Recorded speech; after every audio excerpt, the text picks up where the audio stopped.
Assalamualaikum warahmatullahi wabarakatuh. Kembali dengan saya Karisya Saputra, selalu admin media sosial YouTube channel Sahabat Silon. Salam pasca duluran untuk kita semua. Semoga sehat selalu dulur-dulur. Di sini saya akan menjelaskan, memberikan 5 tips bagaimana kita menjadi seorang juara di dalam pertandingan. 5 tips yang pertama adalah fisik. Kenapa harus fisik? Fisik adalah hal yang terpenting, yang utama, syarat utama ketika kita berlatih pencak silat. Fisik adalah fondasi utama dalam membentuk otot-otot tubuh, otot kaki, otot tangan, otot bagian dada, dan otot bagian pinggul. Hal ini sangat penting dalam membentuk otot di dalam tubuh manusia dalam berlatih pencak silat. Yang bisa dilakukan adalah push up, sit up, back up, lari, sprint jarak pendek 100 meter, jogging dengan dilakukan secara rutin. Hal ini adalah bentuk fisik dasar bagaimana kita berlatih pencak silat.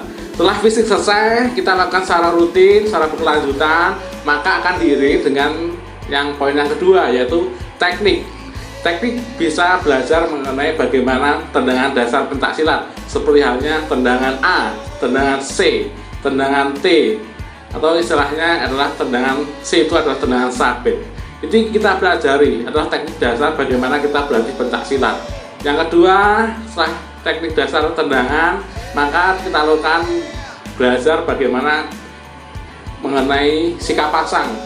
Di dalam IFSI, kata pencak silat Indonesia, sikap pasang yang sering dilakukan adalah sikap pasang samping, adalah pasang yang terkenal sebagai pasang atlet. Nah, itu adalah teknik di mana kita berlatih pencak silat secara dasar atau standarnya pencak silat ketika kita itu pertama kali pencak silat. Setelah teknik sudah selesai, jangan lupa kita juga masuk ke poin ketiga, yaitu bagaimana kita belajar mengenai pola serangan. Hal ini harus kita pelajari dengan cara mencari jam terbang yang sangat banyak. Ketika kita ada pertandingan di kecamatan, kita ikut. Ketika kita ada pertandingan seleksi di kabupaten, kita ikut. Seleksi kita provinsi, kita ikut. Hal ini harus bertahap. Kecamatan, kabupaten, provinsi, selanjutnya adalah nasional. Jam terbang yang kita lakukan dalam pertandingan, sering melakukan pertandingan, ikut pertandingan, itu akan melatih pola serangan kita. Bagaimana aplikasi dari teknik-teknik yang sudah kita belajar seperti teknik tendangan, bagaimana kita cara melaksanakan teknik tendangan, berapa jarak serangan. Nah, itu kita pelajari di poin ketiga, di pola serangan dengan cara mengikuti jam terbang di pertandingan. Yang keempat, jangan lupa yang keempat adalah mental. Karena poin pertama fisik, poin kedua teknik, poin ketiga pola serangan. Ketika mental kita, yang poin keempat, ketika mental kita tidak terbentuk, maka semua itu akan hilang. Karena tidak semua atlet memiliki mental yang sangat pemberani di dalam gelanggang. Terkadang ada juga atlet yang depan panggung lur. Depan panggung adalah isinan ini enak isinan. Sehingga mentalnya harus kita bentuk. Kita harus semangat, kita harus memberikan sugesti bahwa kita itu bisa.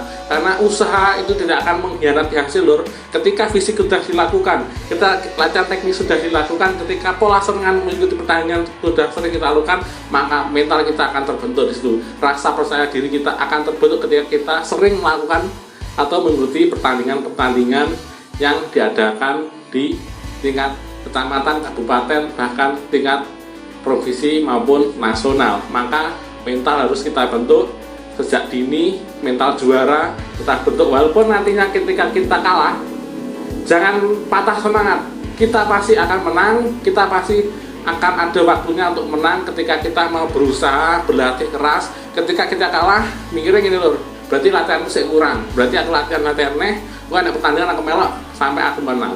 Itulah jiwa seorang pendekar yang legowo. Berarti ketika kita kalah, kita koreksi diri kita, apa yang kurang berarti latihan musik kurang, maka kita latihan lagi, semangat, karena usaha tidak akan mengkhianati hasil.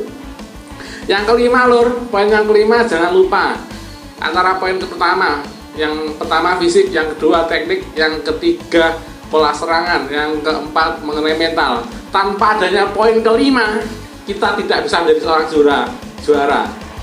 Poin kelima adalah mengikuti pertandingan. Percuma ketika kita latihan bertahap, kita latihan rutin berkelanjutan selama 1 bulan, 2 bulan, 3 bulan, kalau kita tidak melakukan poin kelima, mengikuti pertandingan, maka ya nggak iso juara lur. Jenenge juara adalah seorang yang mau mengikuti suatu kompetisi atau kejuaraan pencak silat. Maka ketika kita sudah latihan, niatan atau niat iksun, kita harus mengikuti pertandingan. Ada target lur, kita punya program latihan dan kita sudah punya target untuk mengikuti pertandingan apa. Misalnya kita latihan berapa bulan untuk mengikuti pertandingan seleksi O2SN di bulan Maret, maka di bulan Januari, Februari kita harus benar-benar memprogram latihan fisik, latihan teknik, latihan pola serangan, sparring partner dan lain-lain, itu harus kita olah. Maka dari itu 5 poin ini harus kita lakukan, yaitu fisik, teknik, pola serangan, melatih mental, dan 5 mengikuti kejuaraan.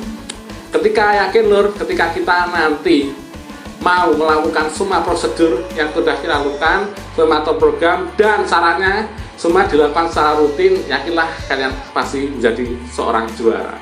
Saya Sekarsi, mohon maaf bila ada tutur kata yang kurang berkenan. Sampai jumpa. Wassalamualaikum warahmatullahi wabarakatuh.